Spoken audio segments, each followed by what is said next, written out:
there's all sorts of things. Like we were going to the grotto last night just after midnight, and it was really quiet. There was just the river in the background, and it was really moving experience.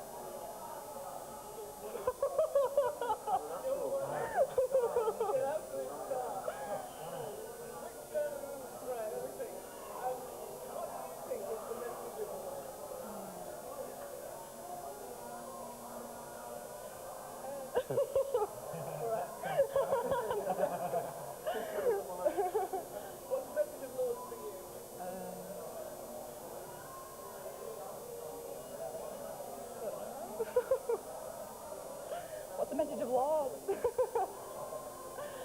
Alright, when you leave here, what feeling do you get? It is a really good feeling. You're really sad that you're having to leave. You know, it is an intense experience. You're really exhausted. You're working from 6 till maybe midnight, you know, most days. It is intense. You've never been as tired in your life, but it is such an experience. You go home, you tell people about it, and they don't understand. They don't know what you're on about at all. It isn't until you come to Lourdes that you experience it for yourself, and it is something that you should experience. Great. Now I want to ask you two things that might seem very strange, but I want you to, I'll ask you another question, and then at some point when you come to the end of that question, that answer, it's like pause, and I would like you to look into the camera and say, come and join us. Like we did at the poster, okay? Let me think, what question shall I ask you? From this pilgrimage, what's the one thing that you feel you're going to take back with you?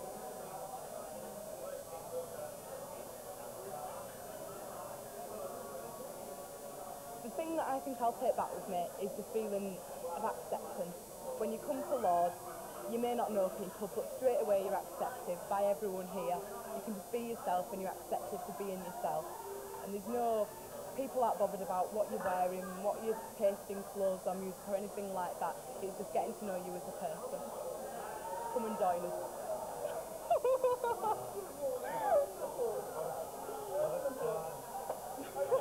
Lovely, okay. Look at me and ignore whatever else is going around. And we'll pick up the bird song and the sound of the river as well. That'll be looking like a mascot. Okay, don't know, whichever of you wants to go first. That's Shannon, if you'd like to go first. Just tell us about how many times you've been to Lourdes and why you come this year. I've been to Lourdes, coming to Lourdes with the diocese for 25 years now. I couldn't tell you how many times I've actually been to Lourdes. It's very hard to say why you keep coming back. Just to meet again the friends you've made, to help more and more people to experience what you experienced, the loving and caring and sharing that happens on all pilgrimages.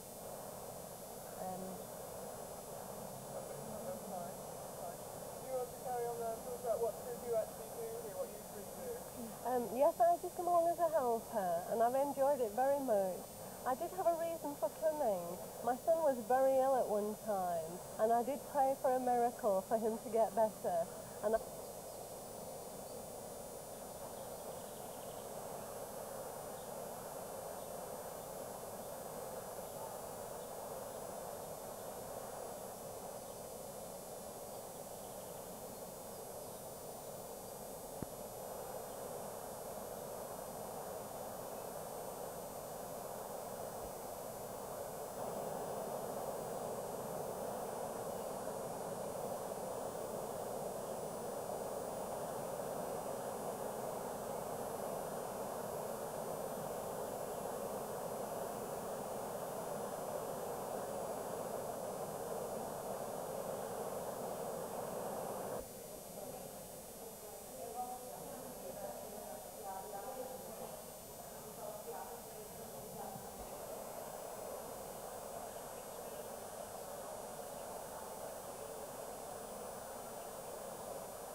wenn wir dich nicht in unseren Schwestern und Brüdern erkennen.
Live from the studios of the National Museum of Photography, Film and Television in the heart of Bradford, this is BFTV News.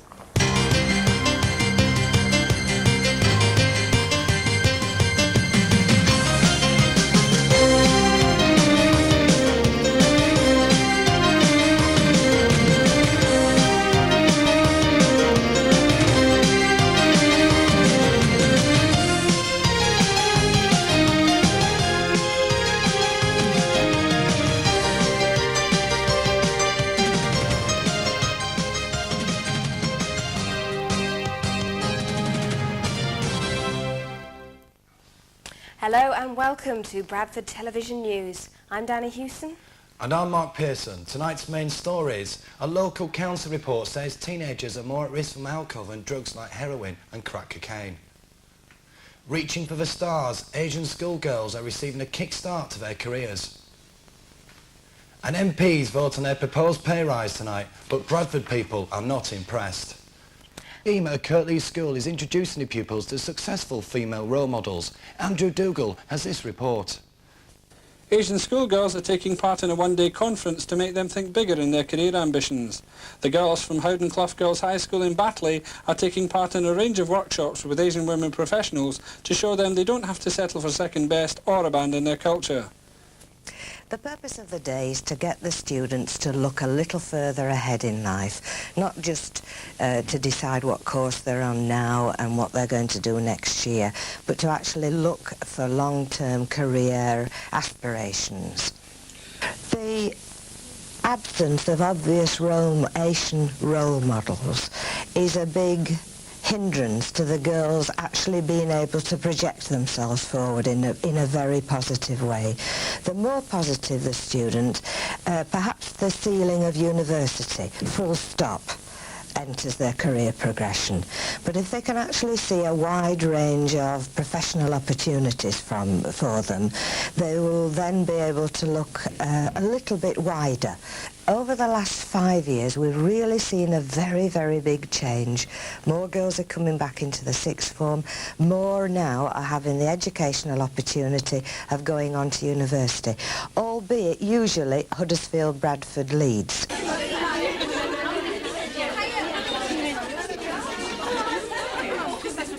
I look back to my own childhood and my own youth, and people were saying women can achieve.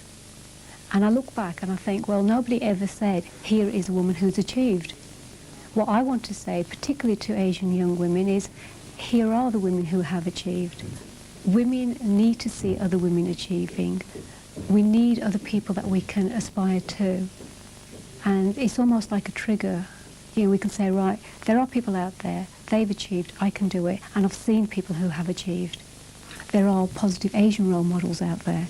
and people need to see those too. My name is Police Constable Mira Nissa Patan, and I'm stationed at Murfield Police Station with the West Yorkshire Police Force. I think it will affect their careers because before now they've not really had anybody to look up to. Maybe I'm not saying that I'm a person that may change their minds because they may have already made their ideas and conceptions of what careers they have, but I think that looking at us and different careers that are on offer for those guys, maybe I might have changed one or two ideas that they're not going to longer be housewives and mothers or whatever, that may be police officers at the end of the day, you know. It's been very interesting. We've like found out what professional people do, their qualifications, and what sort of things that the opportunities they've had in their careers and what they have chosen as their like career opportunities. We're usually put off by people, but they've told us not to listen to them and do what we want to do, and well, it's been really helpful actually. Yeah. With me to discuss role models is community liaison worker Rabina Nadine. Good evening, Rabina. Good evening, ma'am. Now, in the film, we've seen role models. Now, all the role models are quite high achievers. Yes. Do you want all Asian girls to be high achievers? Well, the facilitators we had, the good thing about those facilitators in the conference was that all those facilitators, they weren't, they weren't the ones who went to school, achieved high grades in their GCSEs, did their A-levels and did their degrees. We had women who struggled. We had women who had come from Pakistan, India and other countries, got married and started their education afterwards. Or there were some ladies who maybe did their GCSEs and had a break, probably got married, had children and started their education afterwards. It wasn't, we didn't have all these ladies who went through education without any obstacles. They struggled.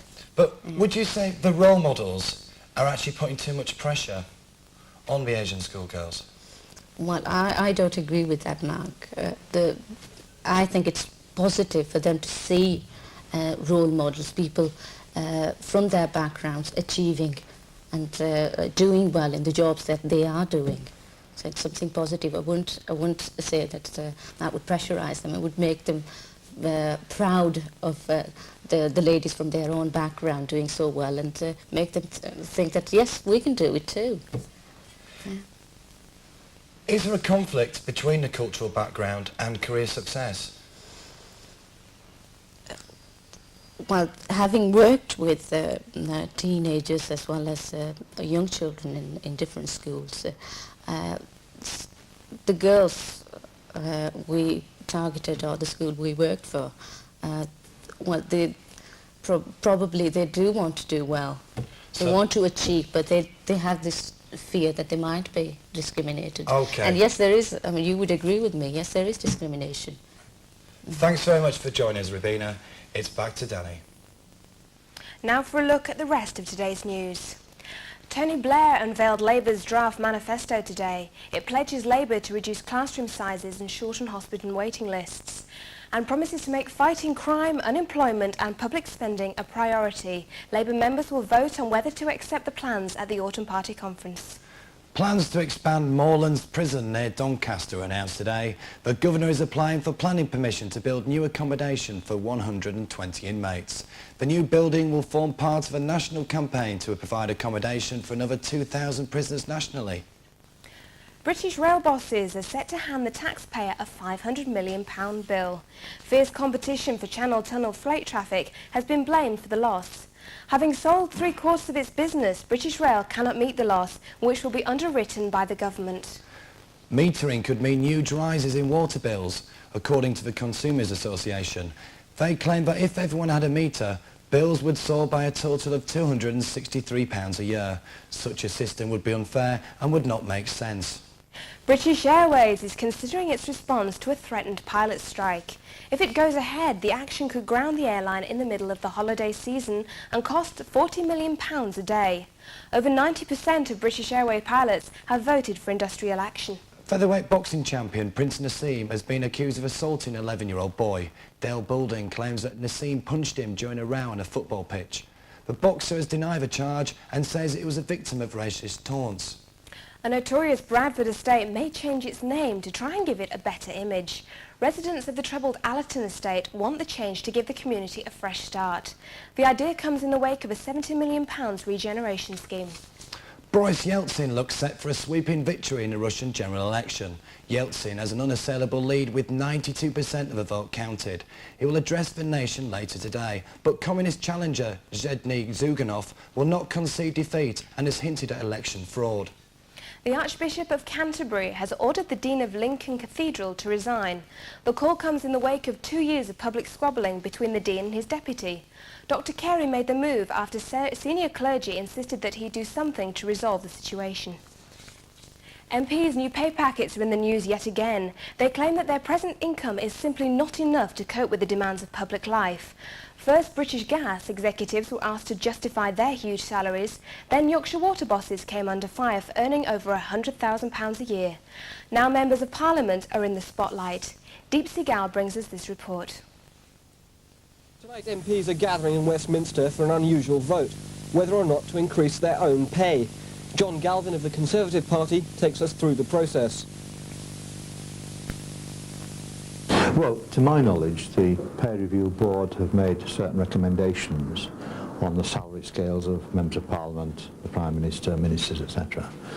And they will be voting on that tonight. Now, whether it will be a free vote or a whip vote, we don't know. I think we shall probably find that out sometime this afternoon. So that really is all that's going to happen, that they are going to vote on whether they get a pay rise, all of it, part of it, or whatever tonight. But the idea of MPs writing their own paycheques is not acceptable to all. John Durkin, Northern District Officer of the Transport and General Workers Union, says more pay will just increase the gap between MPs and the real world. Well, I really would like to contrast that with some of the people that I represent. For instance, home workers. This is in many people consider this to be slave labour, and their average hourly pay is £1.28 an hour. Now, contrast that with a number of MPs who have a home in the constituency, a flat in London and a holiday home, none of them in danger of repossession. I'm sure that a few pounds for the people whose homes have been repossessed may have kept those roofs over the red. So I think that this is diabolical. I think MPs deserve being paid well. We have a situation where our Members of Parliament, our Prime Minister, our Ministers, it doesn't matter which political party in control, are probably some of the lowest paid in the Western world. So yes, I believe that they are probably worth more than they are getting now. How much, I'll leave that for the peer review and leave that up to them. But I don't think they are overpaid. But many people who live in Bradford don't think our MPs deserve more money. You know, you should be able to earn what you deserve. And what they're giving themselves is just not worth it. I think they're being very hypocritical in the way that they're offering themselves extremely large pay rises, in some cases well in excess of what some people earn in 1 or 2 years, when they're expecting everyone else to tighten their belts and help to keep inflation down.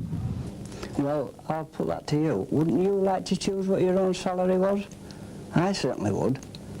And I think it's totally false that people in that position continually telling people, you know, that they have to tighten the belts, pull up the socks, take wage cuts, not wage increases, can review their own salary and decide what it is that they should accept or reject.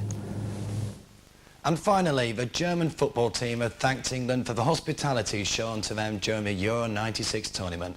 The victorious team took a page in the Times, praising the public's behaviour and the organisation of the tournament. Football came home and it felt like home, they said. Coming up in part 2 of tonight's show, more cocktails from our resident beach bar. Ex-Mayor of Bradford, Mohammed Ajib, and I've been talking to an American exchange teacher about celebrations for Independence Day. But first, it's our festival roundup with a slightly weather-worn Kate. Yep, I've been soaked to the skin. Just like the British seaside resorts of Scarborough and Blackpool, Bradford by the Sea was awash yesterday. This caused a tidal wave of festival cancellations, leaving me high and dry for street reports. So I put on my raincoat and went out, splashing around the city to find out if the rain had dampened everyone's spirits. First stop was the Java Cafe, where they'd been planning a hazy, lazy afternoon of jazz. But all I found when I got there was a wet and disgruntled manager. What are we doing today? Well, there's supposed to be a jazz band out in the street playing, and what we do is block the road off and put tables and chairs right across the road. But unfortunately, because of the weather, we've had to cancel it. That's about all for tonight's programme, but before we go, here's a quick roundup of today's top stories. A local council report says teenagers are more at risk from alcoholic drinks like lemonade than drugs like heroin and crack cocaine. Reaching for the stars, Asian schoolgirls are receiving a kick-start to their careers. And MPs vote on the proposed pay rise tonight, but Bradford people are not impressed. Well, that's all from us. Join us at the same time tomorrow. Good night. Good night.